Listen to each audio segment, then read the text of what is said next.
Welcome to Wanna Be Clutter-Free, formerly Wanna Be Minimalist, the podcast for busy families who are tired of the chaos, fed up with being overwhelmed, and ready to enjoy life again. Each week, we talk about how to let go of the clutter so that you can focus on the things that actually matter. And it's not just physical clutter. We talk about the mental and emotional stuff too, because if it's holding you back, it's time to ditch it. I share what I've done in my own life to declutter, organize, and calm the chaos, but you won't just hear it from me. There are amazing guests too. It's practical, doable, and simple for those of us that want to be clutter-free. You're listening to the Wanna Be Minimalist Show with Deanna Yates, episode number 118. On today's episode, I'm chatting with Patrina Dixon, a personal finance expert, about taking control of our finances so we can live our lives to the fullest. Sounds familiar? She is a firecracker who walks the walk, and we had a fun and lively conversation. If you're wanting to feel more in control of your life and bank account, we'll give today's episode a listen. Hey there, my wannabe minimalist friend, and welcome back to the show. Thank you so much for joining me. If this is your first time here, well, welcome. I am honored to have you, and I will do my best to bring you interesting information that can help you in your home and your life. I am a firm believer that there are some amazing connections between getting our money in order and our homes in order, so that both work for us and not the other way around. Stuff is supposed to make our lives easier, and money is a tool to help us in all aspects, from what we do to where we live to what we buy, and shows us what we actually value in our lives. I was thrilled to speak with Patrina about her approach to budgeting and how we spend our money. As we discussed on the show, personal finance is personal. So I love getting to learn from other people about what has worked for them on their personal journey. Patrina Dixon is a certified financial educational instructor, international best-selling author and speaker, and she is the founder and CEO of It's My Money. Patrina has been featured in Black Enterprise, Yahoo Finance, Real Simple, Fox 61, and has been featured as a financial influencer by Experian. She attended University of Hartford's Barney School of Business and holds a financial management certification from Cornell University. Her most notable roles are that of wife and mom. We had an awesome conversation, and toward the end, I asked her for an example of how she rewards herself. You might be surprised by her answer, but even more surprised by how I respond. I can't wait to find out. Give this episode a listen, and when you're done, head over to wannabeclutterfree.com/118 to get the show notes for today's episode with links to Patrina's website, her podcast, and all of the free guides and resources she offers. Again, you can find it all at wannabeclutterfree.com/118. And now let's get to our conversation. Well, hi, Patrina. Welcome to the Wanna Be Minimalist Show. How are you doing today? I'm well. Thank you so much for having me. I'm so excited to have this conversation. I am really excited to have you on. So we're talking money today, guys. And, I know it's a loaded topic. I know some people get really nervous and scared to talk about money, and there's a lot of emotion behind money. So I'm sure we will get into a lot of those aspects today. But let's start with you telling us about yourself and kind of what led you to becoming a financial expert. Sure. So my name is Patrina Dixon. I am a personal finance coach, and I have been doing that for almost 7 years. I live in Connecticut. My two most important jobs are that of a mom and a wife. So I like to say those are my whys. My husband is very supportive in what I do, and my daughter and our children, I should say, daughter and sons, are the whys of why I keep doing it. It's the motivation. It has me going on. And my daughter is the reason why I got started, because of a question she asked me relative to money some time ago. And it made me think about the fact that personal finance is not consistently taught in schools. And I shouldn't just talk about the problem. I should be a part of the solution. So that's one of the reasons why I got started now, again, almost 7 years ago. I'm also the person that had really bad situations with money. I didn't treat money right. I didn't have the right mindset about money. I made a lot of money, but I also spent a lot, and sometimes more than what I had, and relied on credit to fill the gaps, and then sometimes didn't pay the credit card bills. So not only am I certified and educated to be able to talk the talk relative to money, I have a personal experience with money that started off at a not so good one to a really great understanding of how to do it. And then I also do it right. So I don't just teach it. I'm a student of what I do. So that's in the background, why I do what I do, how long I've been doing it, and why I have such a passion, because I believe that a lot of people may not be doing right by their money, not because they're not making a lot or have a lot. They don't sometimes not understand there are simple, basic things that you can do to change that situation. And then you have an upward trajectory on both saving of money and credit as well. Okay. We'll probably get into a couple of those. I'd Yeah. like to be pretty tactical, but Yeah. so you talked about kind of having a moment in your life where you weren't really being so smart with your money. Can you dive a little deeper on that? Kind of what pushed you to have better choices with your finances? Without Yeah. getting too personal. I don't want to, Hey, dive in too listen, deep. I'm completely transparent about it, because Awesome. I Okay. believe that the transparency in where I was contributes to the success of where I am today. Because when I share, I was this, and now I'm whatever it is you think I am now, or whatever I share with you, it's because I've gone through the experiences. So I'll share with you, this is an example of what I used to do. I love telling this part about the story of how I got started. I used to go to Starbucks 4 times a day, 7 days a week, right? And I did that because I can afford to do that, right? So I thought. So it was like, I'm grown. This is years ago. I'm grown. I make enough money. I want to go to Starbucks. I want to have that experience, right? I want, them to call Dixon, and here's my coffee. And what I realized is I was really doing that because I thought that was the way that you did things. When you made a certain amount of money, it's you drink Starbucks, you don't drink it at home, you go there to meet people. And I was just doing that because I was doing it. It was a habit. It wasn't a real reason why I was doing that. So I started drinking coffee at home. I started going to Starbucks. I actually just posted about this today. I started going there every now and then, maybe once a month. So now it even tastes better to me because I am treating myself to a Starbucks. And it's not that I can't afford to go as frequently as I was. It was just, why am I spending that much money on coffee when I can consume the same amount of coffee, and sometimes even better, it at home, the way that I make it, the flavors that I put in, and spend less on it. So that's an example of what I was doing. And I just was not paying attention to what I was spending. I knew how much I made, how much my employer directly deposited into my paycheck. But then in my head, I'm like, okay, I know this is how much my paycheck. And I would just spend, just swipe the credit card, just spend the money. Yeah. I was not like writing down, which is called a budget or a spending plan. I was not doing that exercise and incorporating that into my day, into my overall money management process changed the game for me. So it wasn't that I just woke up one day and decided to do it. It was, I knew that there had to be a different way, because people that I sat next to at my employer, people that I was around in the Starbucks that I would go to, would talk about the purchase of their home on the beach, their second whatever. And I'm like, how are they doing? Like, I don't even understand how to do what they're doing. And I thought, you had to have a lot more money than you really did. You just needed to change how you were doing the money that you had. And then that made me want to go out and be the student of personal finance, watching others that were in the space at that time and learning from them, taking their classes, courses, whatever was available. And now I'm one of them. People are watching me and learning from me. Yeah. I love the full circle moment. It's great. Yeah. Super great. So I think there's a lot of similarities with what you're talking about and what I talk about with like helping people get their homes in order, decluttering and organizing and creating those systems. And for me, it starts with values. And do you find that is the same with you, right? Like you have to know what it is that you really want in order to get it. And is that someplace you start? That's where I like to start.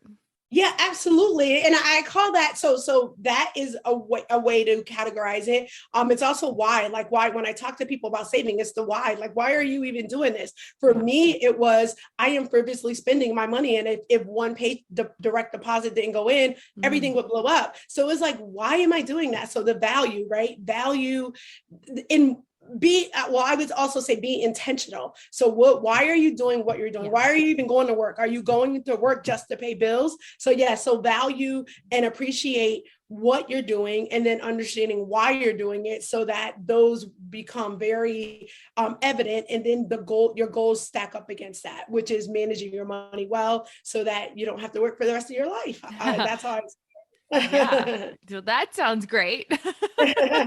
um, so how do you help people do you help people find what that why is or what that intention is? Is that something you kind of walk through with people? Yeah, so people kind of arrive at, so when I work with clients, and I used to work one-on-one with clients more than I do now. Now it's group coaching or courses that are available that are something that they could go and look at the recording of. Um, excuse me. So I have people arrive at their why on their own. Like, why are you doing it? Sometimes they pause and think about it for a moment. Sometimes it's I don't want to work for the rest of my life. Sometimes it's I want to start managing my money because I want to help my grandkids go to college. I want to retire soon. Whatever that is, they arrive at that. What I help them do is sit down and take the moment to think about it. Yeah. You know what I mean? So, I would say that's what I'm the accountability person that or partner that helps them sit down, take a breath, and really answer that question. And not that they didn't know that answer, they never really said it aloud, right? They never really wrote it down on paper. They never really put it up on the wall. And that's what we come together to do. And then these activities that I then coach them through become a lot more digestible for them because they know there's a reason, and they're reminded of that very often. Yeah.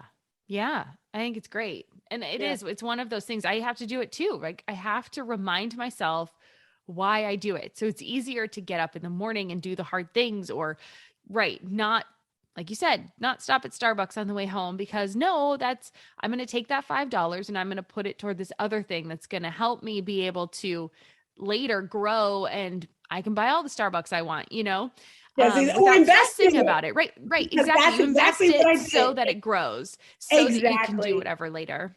I actually do you mind if I Yeah, just add this? please. I actually did the math on us again some time ago on what how much money I spent at Starbucks. I did it on a week, I did it on a month, and I did it on a year. And that became an investment into Starbucks. So now when I drink the Starbucks, I drink it in a different way, right? Like this purchase now is helping me, grow my portfolio on the other side. So, you just have to think about it, broader. And that's what I help people do. So think about, it's not being restrictive. You can't go to Starbucks. It's like, you don't have to go every day, 4 times a day, making the Starbucks person rich.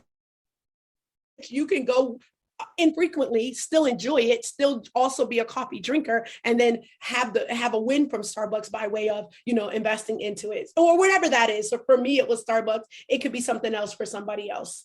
Yeah, I love that. I've actually done that a few times in my life, and it's something I think it's a great principle for minimalism as well, right? Because we all have this urge. We want to buy things and we're being sold things all the time. And we've got, marketing messages everywhere we turn.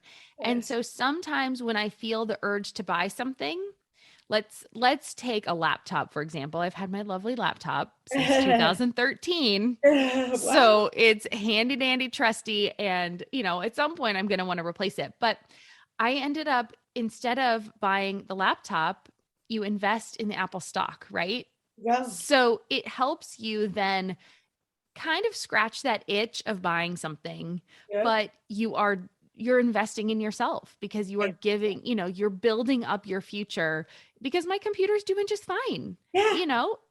When it breaks, I'll get a new one. But for the time being, I'm sticking with it and I'm just going to go and buy the stock instead if I feel really like I have to spend some money on something. So I love that idea. And I love that you brought it up because I think it's really helpful in lots of different ways.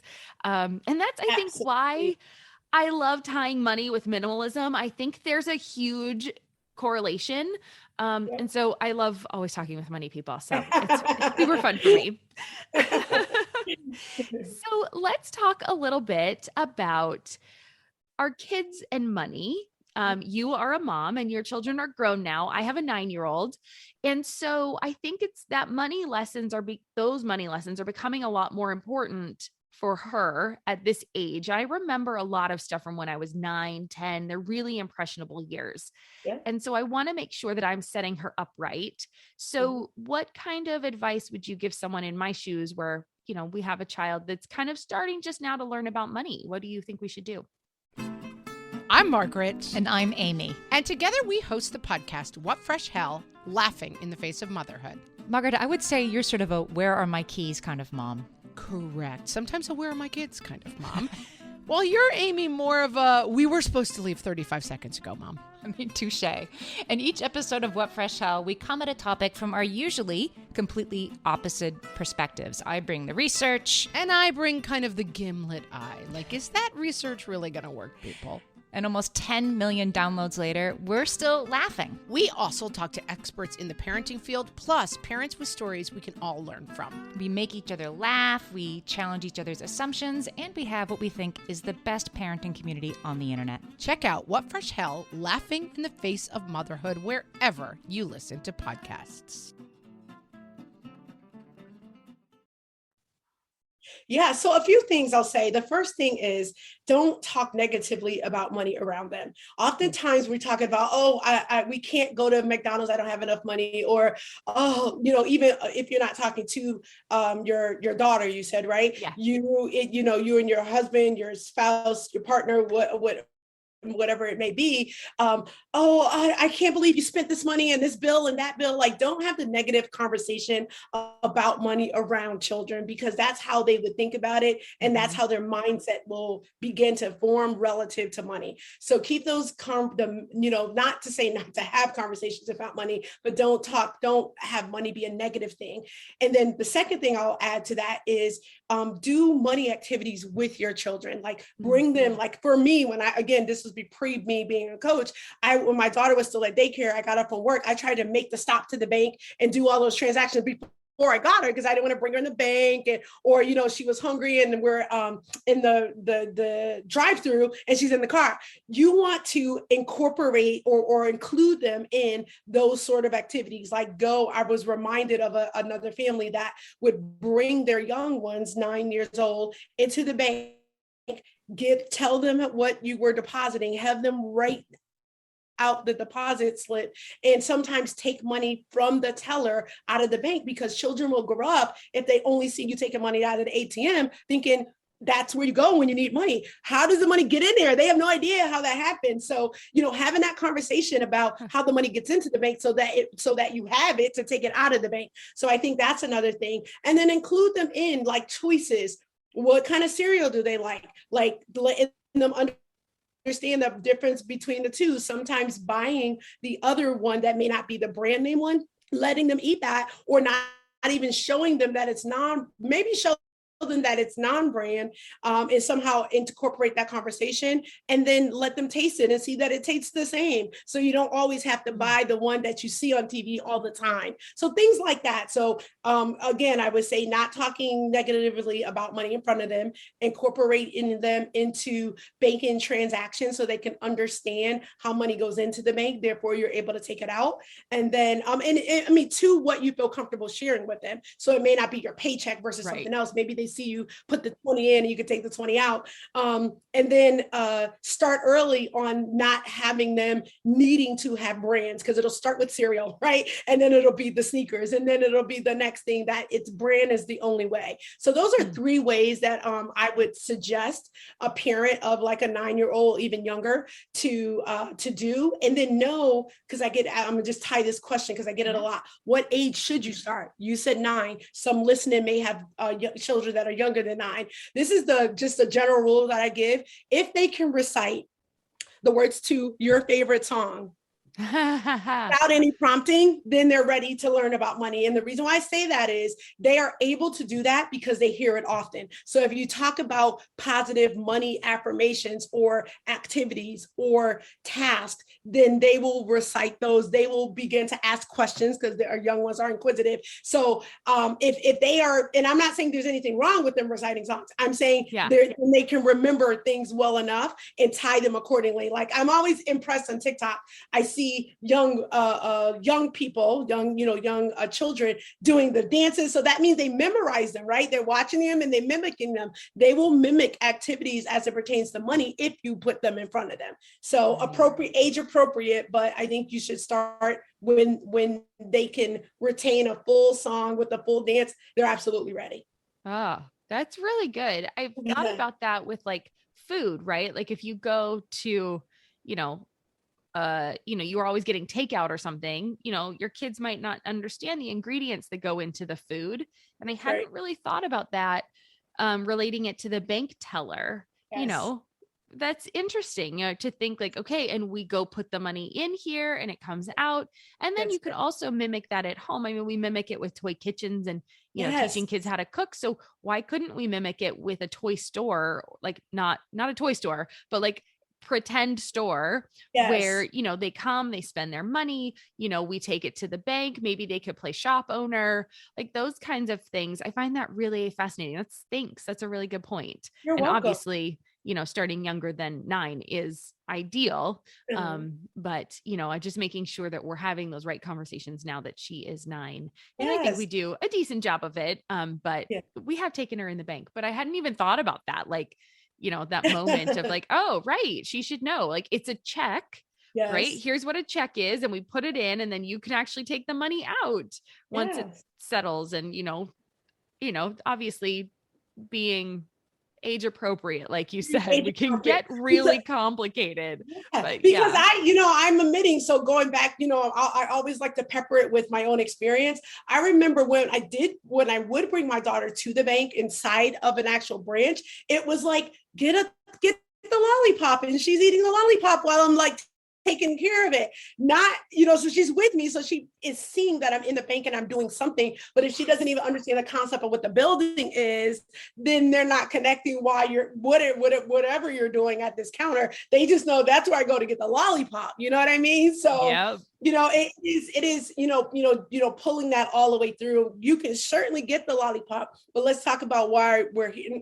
I'm not saying have, an adult conversation with them. I'm saying age appropriate and the transaction appropriate, right? So if you're going to make your full deposit for your business, maybe not, but if you, so I think point taken, like age appropriate, having those, just like you would buy a coloring book for the favorite, new movie that comes out, these various different Disney movies and things of that nature. I actually have a free money coloring book on my site that I did with Sammy Rabbit. You can go and just grab that, tear out pages and color it, it walks through a story. Talk about that with them. The more you do that, the more they will remember. And again, you can't do it once. You can't have that conversation once. You can't go into the bank once because they don't memorize songs like that. It's the frequency for which they hear it is how they retain it, or retain it well. Let's just say it that way. Oh, how fun. That coloring book sounds really fun. I'm going to check that out. And of course we'll link to it in the show notes. So, and we'll remind everybody about where that is, but that sounds really fun. Okay, cool. Yeah. I'm going to check that out. I like that idea, but very cool. All right. Well, let's get to the B word, the budget. Nobody likes to budget. Here I go. If you don't like that word, call the task something else. That is all. Like, I cannot stress enough. It's the exercise I want you to do. If calling it budget restricts you from doing it or prohibits you from doing it, call it the spend it plan. Call it I'm having my money meeting. Call it I am going to tell my money where to go. I don't care what you call it. Just do the exercise. Do the exercise. And guess what, everybody? You are going to find that the exercise, budget, spending plan, money meeting, whatever it is, will empower you versus restrict you. It will empower you versus restrict you. It will let you have what I guilty Mondays, you will have guilt-free Mondays. And what I mean by that is if you sit down for a few minutes, not a few minutes, let's call it 10 to 15 minutes on your payday and write down what you got in and what you plan to spend out and actually follow that plan on Monday, you'll feel less burdened because you did exactly what with your money, what you said you would do. When you don't do that, and you may be like me, where I got paid, and that was the day when I picked my daughter up from daycare, we were off to the mall, we were off to, back then it was Red Lobster, we were spending before I even thought about what my bills were going to be, right? And then Monday, I'm like, I can't believe I spent that much. Oh my gosh, I was just supposed to go to dinner and I ended up going each night of the weekend and the mall, and I hadn't accounted for that. So I call it have guilt-free spending when you know what you have to spend because you've included what you would like to do and spend on within that plan. That money plan, that spending plan, the Patrina plan, you can call it whatever you want. And if you're okay with budget, then just call it budget. Just know the same things apply. Write down all your income, write down all you plan to spend, i.e. your expenses. Include a bucket. Do not call it miscellaneous. If it's Starbucks for you, call it Starbucks. If it's I don't know, going out to eat with your friends, calling it going out to eat with your friends, but put in there what you can afford and make sure your expenses do not exceed your income, and then you're golden. So if your expenses do not allow for going out to eat, then that's a week or a paycheck you cannot go that week. Go when you have enough. So again, it's empowerment as opposed to restriction. Yeah. Yeah. And just, it gets you to the place where you get to do more of the fun stuff, right? Yes. Like if you're spending it now and you don't have it, you will feel guilty and stressed out and all that stuff. And so it's like, that's not how we want anybody to feel. And if we can just pull back just a little bit, I call it watching the inflow for like decluttering, for you, it's watching the outflow. Just kind of watch. Just make sure you're not going past what you need. Don't bring too much stuff in your house that doesn't fit. Don't spend the money you don't have. And then it will just start to click into place. So that's great for people that are kind of in a place where they're not really in a dilemma yet, right? Like they're doing okay, status quo, it's kind of easy.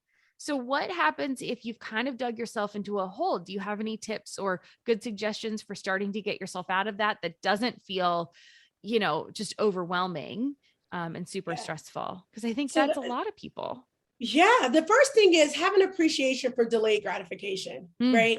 So it just goes back to the mindset and the spending plan exercise is for those that feel like they already have it and those that are in the hole. The reason why, again, to how I was in the hole is because I spent money sometimes before I had it. So, and then I would spend it spend it before I had it. What does that mean? Because sometimes I get asked this question.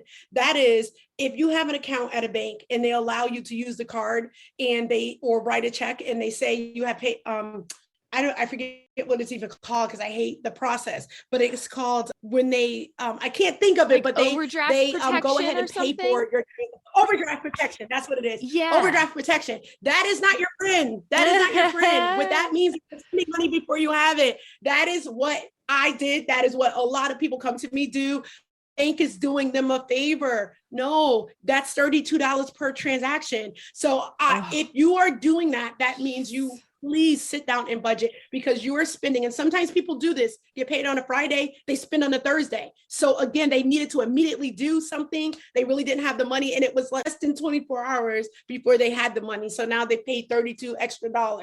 So the first thing, make sure that you employ that in your life, delayed gratification. The second thing is, regardless of the status, even if you're deep into debt, the best way to get out of that is to understand the debt that you have. Don't go by what's up here, and I'm pointing to my head, because life happens. A lot of things happen in a given day. So write down your debt, how much debt do you have by credit card, by debtor, and how much you owe them, what's the interest rate, when it's due. Because the one way to get out of debt is pay debt off or pay down on. Understand all of that debt. So organize your debt, track that, and then incorporate into your budget paying the debt off on time, and then reward yourself once you pay one off, and then pay the next off, and then pay the next off. So that's what I would say.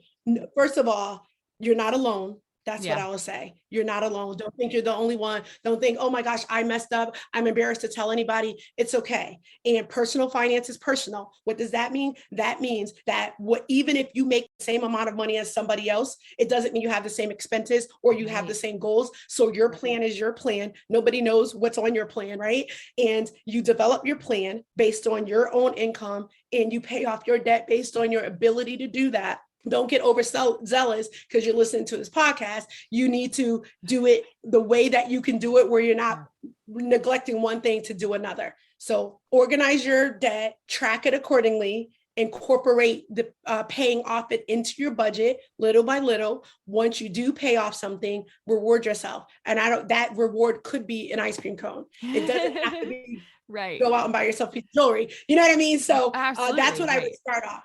Yeah. And if you need be, get an accountability partner if need be. Yeah, for sure. For sure. Okay. Fabulous. Absolutely fabulous tips. And I think that is really helpful for people. And I love how you said personal finance is personal and it's life, right? Like we all have our own things going on. We all have our own wants, desires, dreams, goals, families, jobs, income coming in, all of that. I love that. Yes. It's very personal.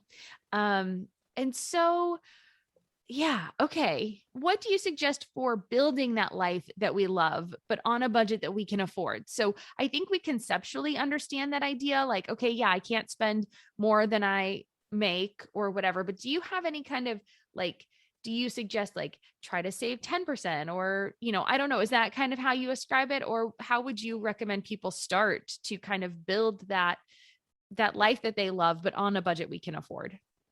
Yeah. So, the percentages, there's the rule of thumb where there's certain percentage that you want to put towards your expenses, put towards savings, and put towards wants.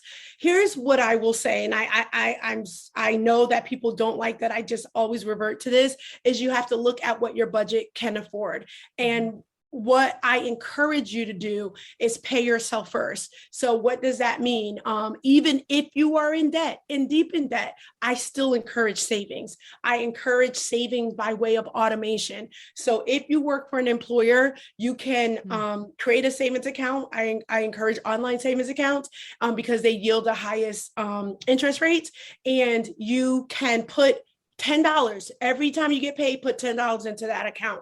I encourage you to start small because if you start too large, oftentimes what happens is if you never saved before, that you start at, I'll call it $100 a paycheck, and then you do not have enough to do everything you need to do by way of your normal monthly expenses, and then you take some of that 100 out. So I rather you start with 10, see how that goes over 2 to 3 paychecks. If that doesn't blow your budget, then increase it to 20 and then keep increasing, because the real key to savings and earning the high interest from the savings accounts is longevity. So the longer your money is in there, the more it can accumulate and the more you'll see it grow. So start small, increase by way of your budget telling you how much you can increase by. So always, I'm going to go back to budgeting, because it's about not conceptually knowing what come in and what goes out, literally taking the time to write that down. And if you have not budgeted before, I encourage pen and paper.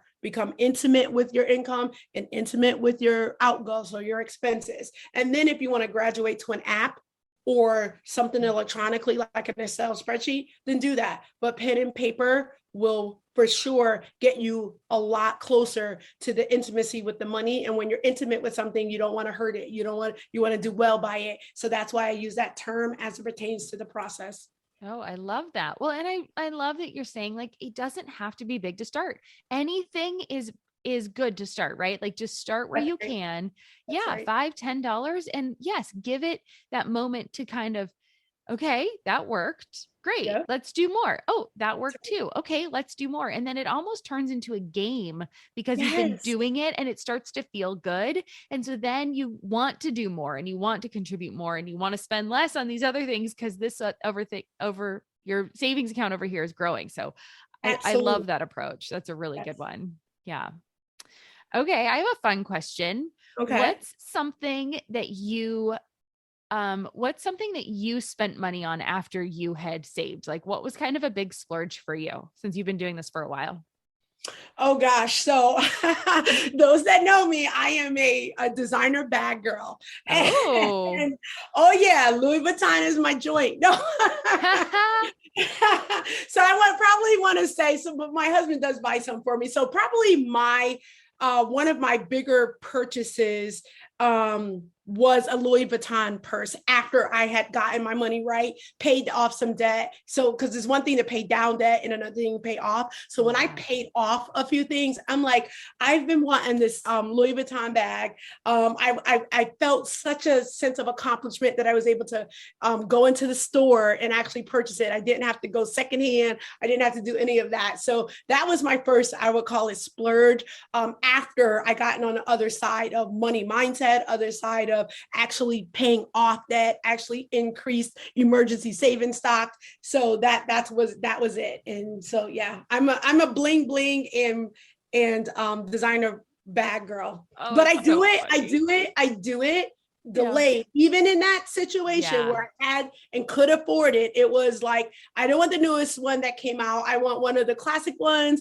And I've been wanting for some time. I waited to a certain point to go and get it. So yeah, that's how I use the same principles and strategies that I share. And I waited till the right time, and that the budget dictated it. I didn't take money out of the savings to do it. I did put it on a credit card, but I did that when the money was there where I could pay the credit card off in its entirety. So yeah. Oh my gosh. Okay. You want to know my favorite part about that? Is What? how excited you still sound about it.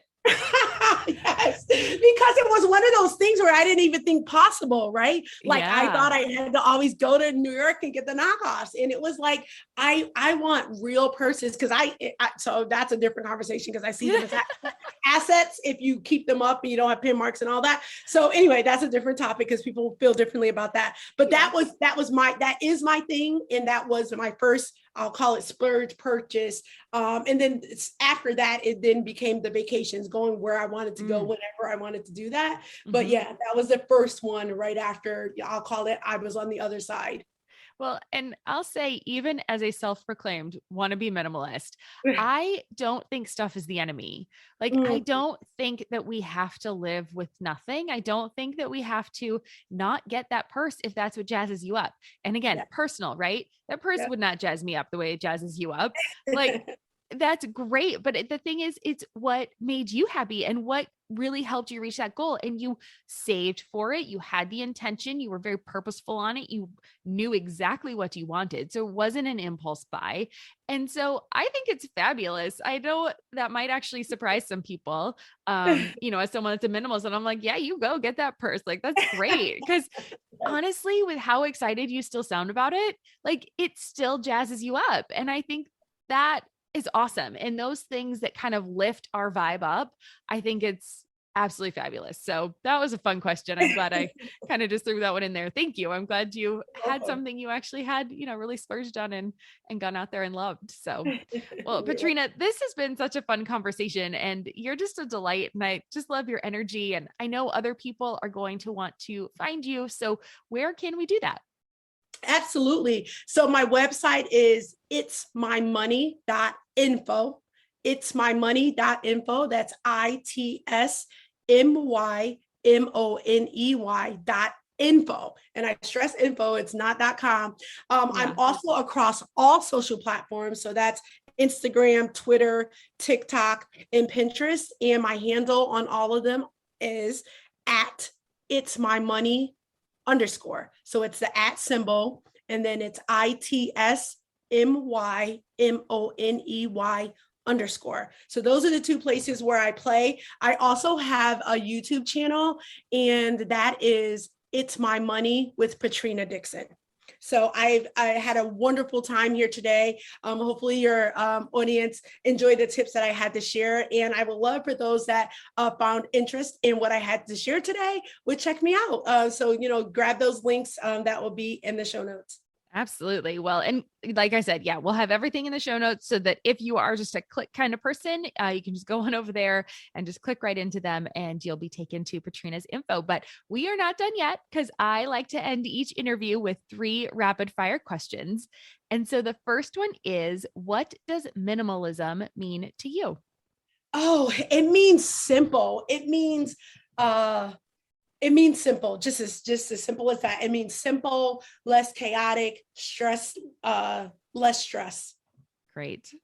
And number 2, what is one of your favorite pieces of advice that maybe you didn't get to share yet today?